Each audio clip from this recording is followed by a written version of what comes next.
Listen, we are on a strict shot clock tonight. 30 minutes, no more than 30, as we are getting ready for game six of the Oklahoma City Thunder versus the Denver Nuggets in the Western Conference. So we're going to get right to it. Trav in the building. Big shot, of course. Basketball for the people, by the people. Subscribe to the YouTube, like, notifications on. We were going to talk about the lottery. We were going to talk about Giannis, but we're going to save that for the true off season. But let's get right into the proceedings. I'm gonna let my main man Trav just lead this off. Look here, man. What more can I say? What more can I do? I give this one to you. It's true. It's true. My God. I try to tell y'all people day in and day out what I do. I do this. I'm not a professional. I'm just an average Joe that loves an average game that puts in the extra work to talk to you all about this. When I tell y'all things, y'all want to argue, y'all want to be superheroes. But I guess what I'm gonna do, I'm gonna put a big light bulb on this top of my dome, top of my head, and I'm gonna put on a suit and a tie for you all to get the point. Y'all seen last night, man. Y'all know I'm finna talk about him. This dude in 2 games gave you 20 shots, 10 shots. He averaged 10 shots a game. For you to be one of them ones, and y'all try to take this playoff Jimmy stigma and use it through the season to try to make him be one of the best in the NBA, it's not happening. He's done. He's been doing that, man. I done had so big shot. I done had so many people hit my phone and apologize to me. The phone blowing up. It's been blowing up since this morning. It cooled down, but I always try to tell you all, I don't do this as a hot take. I do this stuff because it be that way. Dude, Jimmy Butler is not it for Golden State, man. He's not it. I'm sorry. I'm gonna give him props, as y'all seen the videos before. I'm gonna give him props when he get off. But I also have to let people know when he's not doing well, he's not doing well. And he showed that in 2 games. Yeah. I'll tell you what, before we go to the next subject, when James Harden did what he did, what did we do? We talked about it, right? We surely did. When Kevin Durant did what he did, we talked about it, right? We surely did. When LeBron James did what he did, we talked about it, right? Absolutely. When Any star. PG-13 did what he did, we talked about it, right? Yes, we did. All those guys that I just mentioned are better than Jimmy Butler. So what make y'all think? What make y'all think we gonna let this man here slide? But now all of a sudden, he ain't got no team. He ain't got all this. He was in the same freaking situation in Miami. Even worse. Even worse. And he did what he did. He took more than 10 shots. I'm gonna end it like this, and Big Shot, we gonna continue.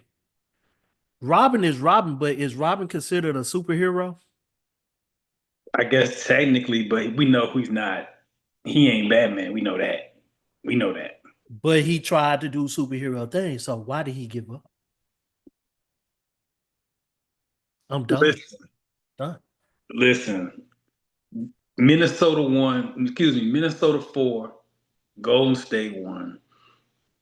Obviously, the big asterisk on the series is Steph Curry hamstring pull in game one, doesn't play the rest of the series. Minnesota went to sweep. Let me say this, because I know what a lot of the basketball public, because we live in this era where everybody gotta get their shots off. Injuries are an excuse. They're not. Injuries happen to everybody. However, Right. in this current league, there are about three guys who cannot be replaced under any circumstance. And Golden State has one of them in Steph Curry. There, you cannot. That is not one of them. Well, that is not a next man up situation. Right. Right. It's not a next man up situation. So, what happened in that series, I expected to happen. Once Steph Curry got hurt, yeah, they got through the rest of game one, but they weren't going to win that series without Steph Curry. All they were hoping for was could they keep the series close until and possibly get to a game six and maybe he comes back. Mm-hmm. When they lost game three in Oakland, they lost that first game in Oakland, that was the series. That was the series. That was it. They had to win that game three, which had a really Jimmy played really, really well for three Took and a more half than 10 quarters. shots. For 3.5 quarters, he had a great series, but you could see 35-year-old legs, the tailbone injury against Houston, no lift, missing layups. And these are things when Steph Curry is on the floor, everybody's life is easier. So all that mid range that Jimmy known for gets easier. That cut to the basket he's getting that's turned to a dunk or they were easier. Golden State just simply was never gonna beat Minnesota with Steph Curry without Steph Curry. And what they got to do now going into the offseason, that is an older team, that is an unathletic team. And the one thing that Golden State for the last decade was better at than everybody, small ball and shooting the three. They are no longer the small ball kings, and they don't shoot it well outside of Steph at all. So they got to refigure that roster. You know what, Big Shot?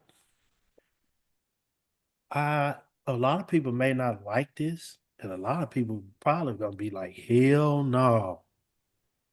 But one person that they did miss was a player like Jordan Poole. Yeah. Yeah, They absolutely. missed a player like Jordan Poole for real. Somebody who can create his own shot, somebody that can get to the bucket, can be charismatic with it, can draw fouls. He is one of those ones. Golden State are basically almost in a rebuilding mode to where they have to get players like that now. If you're Golden State, and I'm sure because of the respect and the pull of Steph, which he has more than earned, they wouldn't consider trading Draymond. I think it should be on the table. I think it should be. I think you're locked into Jimmy at like $60 million for the next 2 years. You probably can't move Jimmy. You just brought him in. I would look at it. But I put it to you like this. I would look at moving Draymond before I looked at moving Kaminga. Hell yeah. Hell That's just me. yeah. Now, let's talk about the Timberwolves. Because I will give the Timberwolves, this is where the credit needs to really go. Anthony Edwards gets the headlines, rightfully so. But the guy that's the best stretch of ball I've seen him play is Julius Randle. Yes. Yes. Julius Randle Yes. absolutely worked Draymond, Trace Jackson Davis, Quentin Post, whoever they put on him, he absolutely manhandled them every night. I like how Minnesota is using Drake as far as I was about to say Draymond. I like how they use Julius. Julius is a black hole. Let's get that out the way. Ball is not going nowhere. But put him in a position to where he can attack. Mhm. Attack. It don't take him nothing but 1 second. Hey, if I ain't got nothing, pass it. If not, I'm attacking. And they put him in those angle slashes on that left side because we know Julius is not going to use that right side of that flow. Angles, slashes, so he can turn, that big man turn, can lay the ball up left side, or he doing what he want to do on that left side. I just like how Anthony Edwards had what 12 assists, 13 assists last night. Yeah, he had a really good floor game as the Yes, ultimate. slashes, hitting cutters, getting to the basket. Y'all drawing up. He throwing it to Rudy. But Julius getting the ball without thinking and just going. Not too many people gonna get in front of it. I like that. He early he figured well not figured out. He just early in the series like even if I'm making my jump shot, I'm not gonna settle. And when he doesn't settle, he he's tough. You know, He's tough. He's tough. 6'8", 250, 260, left-handed, he's strong, he got good touch. I loved it. Jaden McDaniels, another one, who's now had two. The offense of his game is now starting to come. He Catching was up with his always a defense. He's catching up with his defense. It's starting to catch up with the defense. He played really well. Minnesota, Trav, you pointed this out. They are one of the last traditional starting fives that we have in the league. Mike Conley, the true point. Anthony Edwards does a lot of playmaking, but he's a two. Jaden McDaniels is a true small forward. Julius Randle is a true power forward. And Rudy is a true center. Like they have a traditional starting five. And they just Gold State just don't have enough size and athleticism to deal with it. Now, Before we go, go ahead. Matthew, I'm not finna let you get away with that. You said Julius choked in New York. Stop with that crazy ass fandom crap. Hey Matthew, He got hurt. Stop it. Hey Matthew, guess what? We don't care. We don't care, but stop that. Stop We that. don't care. And speaking of choking New York, you better win Game 6 on Friday night. I swear. You better win Game 6 on Friday night, because I'm gonna tell you what, Matthew and New York fandom. Below a 3-1 lead when their best player got a torn Achilles if you want to. And if we want to talk about it, let's talk about it. Because Connect was out there killing. Luke was out there balling. Luke did the stuff that Boston needed him to do to get grimy with it. Yeah. So I was gonna go to the other Western Conference area, but we're gonna stay right here on Celtics Knicks. Celtics 3, well, Knicks 3, Celtics 2, Game 6 on Friday night in the Garden. I expected we talk about the playoff atmosphere in the Garden. I expect Friday night to be a rowdy in the Garden. The whole Knicks 1992-93 team will be there. Marbury will be there. Allen Houston, Spreewell, everybody will be there. I expect it to be raucous, but I'm going to say it again. The Knicks better win Friday night in the Garden, because if this goes back to Boston for a Game 7. Well, they better get it done Friday night. Which I think they will. I think they'll be fine. I'm not expecting a blowout. It might take one of them late game runs and another late game bucket by the 5'8", 1980s power forward, Jalen Brunson. Might would take again, you know. I don't know.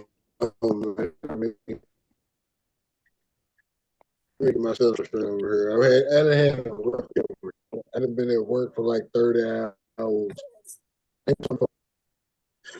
You know what I'm saying? So when I'm sore, I feel like I had to pitch 126 pitches on in like 8 2/3. They finally pulled me out the joint. I'm like, man, I couldn't finish 8 2/3. I didn't need to do one dude out, but whatever, you know. Anyhow, they'll close it out tomorrow night. I think the Celtics are well. Let me hold it back. I think they'll close it out too. You know what? This may be the first game that ticket sales you got to be 18 or older to purchase. Because it's going to be that type of crowd. It's going to be that type of ignorance in the Garden. Yeah, it's going down. So I'm you know what? The hell with it, man. I want to see 7 games because I want to see that crowd go crazy, and I want to see them folks go to Boston go crazy too because they was in Boston last night. Oh, Knicks travel. Knicks fans travel. Knicks fans travel. They travel. I want to see the ignorance continue. That's a train ride for them. I want to see it continue. Hey, shout out though. Luke Cornett. Luke Cornett turned into like Dikembe. Rest in peace, Dikembe. But I think the Knicks will win. Shout out OG Anunoby, Mikal Bridges, and Jason Hart. Like Brunson gets the headlines, rightfully so. But that 3-wing rotation of them. Those 3, they look like your local private school team. They look like they should all play for like whoever the best private school in your area. They look like you play with them, but them 3 guys are They hoping. They are tough, timely buckets, timely stop. They playing 40 minutes a night. Shout out to those. Now let's talk about a series that's the second series that's over. We might end up going a little bit past, but we're gonna get through everything. Shout out to the Pacers. And Ham and Trav and I told y'all this 2 months ago. Do you like ball or do you like narrative? Do you like hoop or do you like hot takes? Because I tell you what, if you like hoop, Indiana Pacers might be the most fun team in the league. You know what? It's not a cliche, but they play for each other. Yeah. They ride. You know what I'm saying? It's like everybody's on the same accord. It's like I'm watching them and I'm like, do y'all have any like animosity in y'all locker room at all? Just vibes. Good times and vibes. It's like they're just a cool group of dudes that just kick it and they just enjoy hooping. But Cleveland looks the same thing to me. You know what I mentioned on the last show? It's like both of them look like they go on Saturdays after they get through doing what they do, they go hang out at the mall. Wherever they at the local mall, just kicking. They still doing 5 dining, 4-star dining, and all that stuff too. But they simple dudes. You know, just go to the mall, kick it, hang out. You don't really see a whole. They don't bark at each other, or none of they like that on the floor. They just go hoop. It's cool to see though. Yeah, they play with the pace. It's frenetic, but like Ham said, they play together. Like Tyrese Halliburton is the star, but he's the star at making sure everything stays in line. Mm-hmm. Like we talk about our man Mo Schefter talks about the game manager quarterback. He's the game manager at point guard. The game is going to stay at the pace that he wants it to be. That's the official job title of both positions. Manage the game. Manage the game. And he is behind Brunson right now in the playoffs. Brunson is 1, but Tyrese is 2. That if the game is close, 4-quarter clutch points. You don't want him to have the ball because forget the big shot. He's just gonna make the play. Mhm. He's going to get to the basket. He gets the steal. He gets the timely rebound. Like sometimes we get clutch, like you got to hit a fall away over 3 people with 2 seconds on the clock. That ain't it. And Tyrese Halliburton, the last 2 minutes of a game, you going to make the play.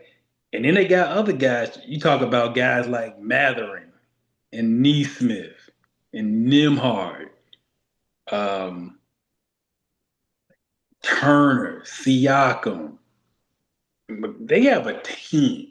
Like that is a Ham said the best in our group chat. He said that is the mid major in the NCAA tournament that win 30 games. That's them. That's Yeah. Butler. It's Butler. When Butler. they enter in that Thursday or Friday when they open up play, they got 31 wins. That's Butler. Butler, that's Butler in a nutshell. This is all they is. I'm gonna tell you what, Big Shot. I mean, congrats to the Pacers. Congrats to the Pacers. But if I'm gonna go out swinging, it's one person I want to swing for me. It's Donovan Mitchell. Hey, Donovan Mitchell do not. Jimmy Butler, this is how you supposed to freaking go out. That's how you supposed to go out. You supposed to go out swinging like that. No more bullets he had in his gun. he I always respected his game. Watching this series, though, I was like, that is a guy with a little fine tuning of the roster around him. He's now a guy I could say he could be the best player on a title win. Yes. Because What? I'm glad you mentioned it. go ahead, Ham. I'm glad you mentioned it because I think we are entering an era where you can do that now, where you can take a dude that's under 6'5", Mm-hmm. and he's the best guy. If you do it, especially with the way that the financial rules are going to help kind of shape things out, put kind of cats on the move, and just allow people to reconstruct and build. Now you're gonna have to build a championship team and do it smart, and do it like you ain't got no window. You know what I'm saying? And so those dudes like a Donovan Mitchell, what we have here in Memphis and Ja Morant, what we're seeing in New York with Jalen Brunson. You know what I'm saying? The smallest dude on the squad, the best dude on the squad. We only seen that happen really twice. Yeah. Zeke and Steph. Unless you want to throw Wade in there too, but Zeke and Steph. And that's like historically. Right. That ain't just there. That's historically. Go ahead. Y'all like listen, let me put this mic up so y'all can hear this. Y'all like talking about dogs? That's what dogs do. What Donovan did. Donovan, That's what dogs do. Donovan, it reminds me, different player, but it's the same level of effort that I get out of Russell. He's not going to cheat me. Not going to cheat me. Game 5, I forgot the percentage. It might have been like 8 for 25. Oh yeah, Something like he didn't shoot it. He didn't have a great, like a lot of people on Cleveland. He didn't shoot the ball great. But he's never going to cheat me. He's going to give me everything he's got. So give me everything. And they won, considering the one guy they won, he had what, 45? he was averaging 40 for the first 4 He games. did cheat me in effort. He did cheat me in effort. I can live with somebody that took at least going on 30 attempts and may make 8 or 9 or may make 7 or 6. But that's letting me know that you're not going to sit down and not fight. He did. They were banged up. And this is why I think we talk about, and Ham, you talk about how teams are constructed. Cleveland just caught a bad case of whole shooting stretch and injuries. There's nothing wrong with the construction of that team. You just had your worst shooting stretch at the worst time. You were banged up. That's it. Like and you caught it with a matchup that's it's a bad, yeah, bad. like it's already and then the thing of it is that they starting hot, but then they getting in the third and fourth quarter and it's just going downhill. And that's really what the same thing was happening also in this series about to fire up game 6 in a few moments. So that's on the down end and level. Shooting okay well early, but getting into the fourth quarter, particularly with them, they're just getting out. Let's get into that series. First of all, is this the longest drawn out MVP announcement in the history of planet Earth? You already know it is. You already know it is. Like they announced Rookie of the Year like 3 weeks ago. Almost a month. Almost a month ago. They announced every award weeks ago. But anyway, that's a sidebar. It's crazy when you averaging 28, 8, and 6 and you ain't even playing well. You ain't playing well. Shai, you could make the argument that Shai has had, and this goes back to the Memphis series. He hasn't had a great playoff. You know what it is. You know what it is. He's not shooting the ball well. That's what it is. That's exactly what it is. His floor game is fine. He's making winning basketball plays. He's doing everything else. He's not that 50% Shai that we saw in the regular. That's the only thing that's in it. He's not shooting it. He's not shooting it well at all. 6 or 8, whatever. I saw a dude was talking to me on Twitter the other day, was like, that's why he think that Shai is overrated because of that. I was like, are you serious? Like, he ain't doing it but missing shots. But he missing shots and he's still getting 28. Well, he's a foul merchant. He's only going to the line 9 times, cuz. But we know somebody who ain't shooting the ball well in this series, you know. And let's stop with the foul merchants and all that. It's like that's a negative thing because if you go down through the history of them dudes that led the league in scoring that was averaging 30, 35, they got to the strike. They milked it. Jordan milked the line. Steph is the only guy we've seen lead the league in scoring with under 5 free throw attempts a game. I got to give Shai this props, though. Steph was the first dude to average 30 in under 36 minutes, right? Right. Just period. Giannis has done it a couple times, but he don't count. He's a genetic freak. He's not normal. Shout out to Scott Stein. But Shai has done it the last 3 years. He different. He's not playing. He's not averaging 36 minutes, but he's putting up 30 a night on 50% shooting. Now, who did you want to say who's not shooting it well? We already know who ain't shooting it well, man. My guy, Black is on, man. Michael Porter Jr. Listen, he's shooting off. Yeah, he's the new trick or treat. You know what, Big Scott? It's to be honest though, he's starting to be a home cooked meal though, man. Because when he's at home, he's relevant. When he's away, he's not doing well. J Ham is the wrestling historian, so he'll remember this. Remember when Barry Windham turned on Lex Luger back in the day, and JJ Dillon said, "Where is he? Where is he? He's not there for you." That's Michael Porter Jr. Yeah, he's not there for you. and I get it. Your shoulders hurt. He got the big dumb NWA. I'm selling my injury tape on the shoulder. Come on, man. How you put a cast on your shoulder, man? That That ain't right, man. That man got a cast on his shoulder. Crap, I thought it was a cast too. Okay.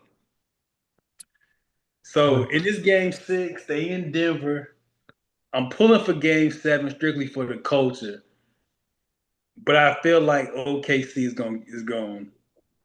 I feel like we not gonna get a game 7. I feel like we not gonna be fortunate enough. Shout out to our man Mo Schefter playing in the background. We're gonna get off here in about 5-10 minutes because we do want to watch the game. We may stay on for our own sake, our little DC conversation. But let me say this.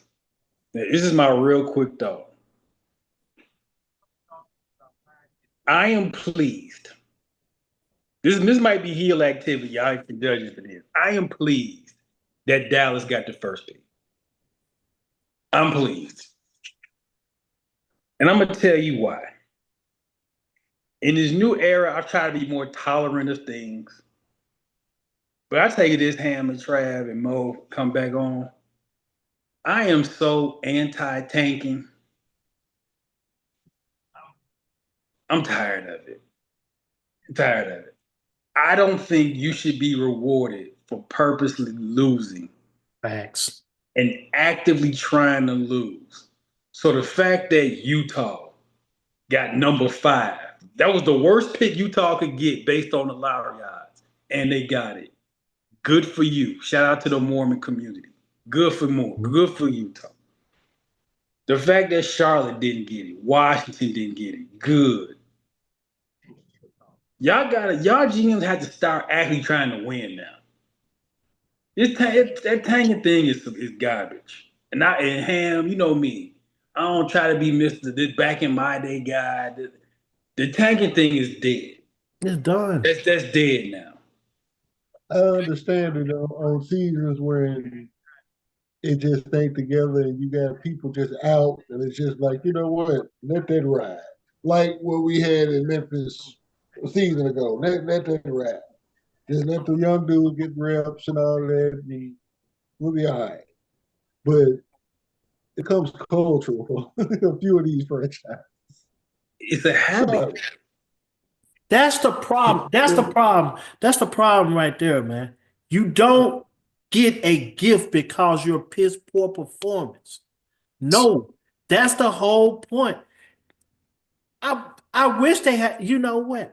I wish they put the lottery balls back out there and suck them up pause, but have them come up there and pull it and show everybody. I wish they do that. I wish they do that. Yeah. Because of the fact that everybody want to put conspiracy theories together and try to make this match. No, your worst teams don't deserve to get the number 1 pick. They don't. Facts. They don't. Facts. You're 17 and 65 and you picking 5th. Good. Because that shows you that tanking don't work. Right. And I jumped on at the right time. And Utah, since y'all got the 5th pick, y'all need to pick our guy. Spoiler alert. Shout out to our man worldwide. Pick our guy at number 5. No fears. No, we have no fears. But anyway. No, listen. I wish the NFL would adapt the lottery thing. Honestly, I would have loved to have the 49ers picking at number 1, because if they got a franchise quarterback, that'd be an interesting team next year.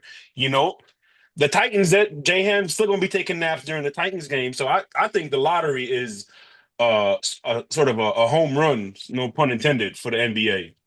Hey, Cam Ward be adjusting my schedule on Sunday afternoon. Hey, shout out to Views from the 22. They got a show coming up. We're going to get into that all season, but I'm sick of it. Like, come on, man. Like, and it's proven if you don't draft well, it doesn't work. It doesn't work. The reason it works for Oklahoma City is because they keep hitting in the draft no matter where they pick. It don't matter whether they pick 2nd or they pick 16th.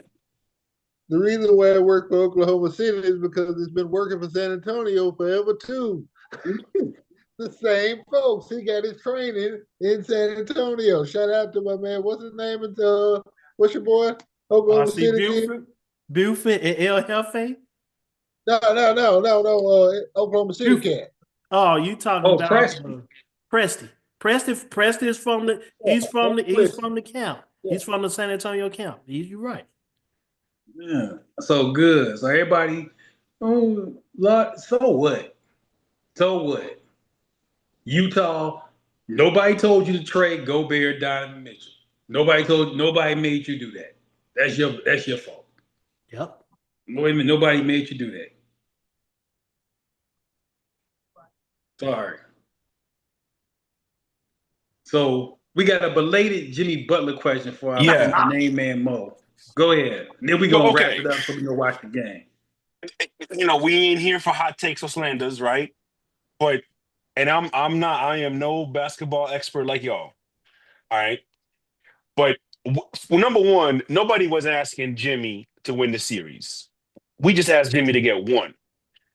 That's it. Number two, we don't expect Jimmy to be Jaylen Brown. Okay. But we don't expect Derek White to outperform Jimmy. Mo. There is no basketball reason, physical skills reason why Jimmy couldn't get one. Mo, Trav, that was for you. Go ahead, Big Shot. we just had this conversation about Donovan Mitchell, like right before you got on. I heard it. You heard it. Cool. Mm-hmm. When you are Jimmy Butler, if you go 5 for 20, it's a poor night. I'm okay with it. Right. 5 for 20 happens.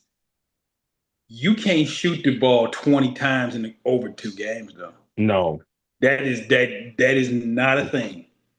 You can't even do that when Steph on the court. Under no circumstances should Draymond Green and Brandon P, because I can't pronounce his last name, have more shots than you over 2 games. Yeah. Never, ever, ever, ever. Trav, close us out, and then we're going to probably have our little DC session just watching the game. Hey, man, I'm just going to keep it short and simple, man. We don't create the wave. We are the wave, man. Bottom line, man. Like, share, and subscribe, man. 94 Feet of Life. We are who we are, man. More viewers, more everything, man. Keep a lookout on us, man. We're going to keep popping up on your screen, speaking this good gospel, man. Big Shot, take it away. Listen, we out of here. We'll be back to preview the conference finals. Ham got one more point because now we are about to do our not so shameless plug of a whole bunch of stuff that's coming through the 94 Views family. Ham, take it away. We go plug what go down on Fridays from 11 to 1 when I'm over at 98.5 FM kicking it in the half hour with the good homie Johnny Radio. Because at 11:30, we got more Schefter coming through. Then after we get through kicking it with Schefter and talking football, we got the GOAT, Myron Jenkins, coming through at noon. Then, of course, we got my homies T-Money and Uncle Braska. They're going to tell us what to bet on at 12:30. And just kick it like that. And then also on Tuesdays, we got Term So True. He's rocking from what? I think noon to about, you're probably going to get a whole hour from now. So just because it's just a conversation. So it's on the cracking from like that. The other stuff, though, we ain't going to tell nobody about that yet. We're going to let that all just keep cooking. We'll be ready to roll. That's right. 94 Feet of Life, basketball, for the people, by the people, Trav in the building, Ham in the building. Special guest, but he's not a guest, Mo. We're signing out.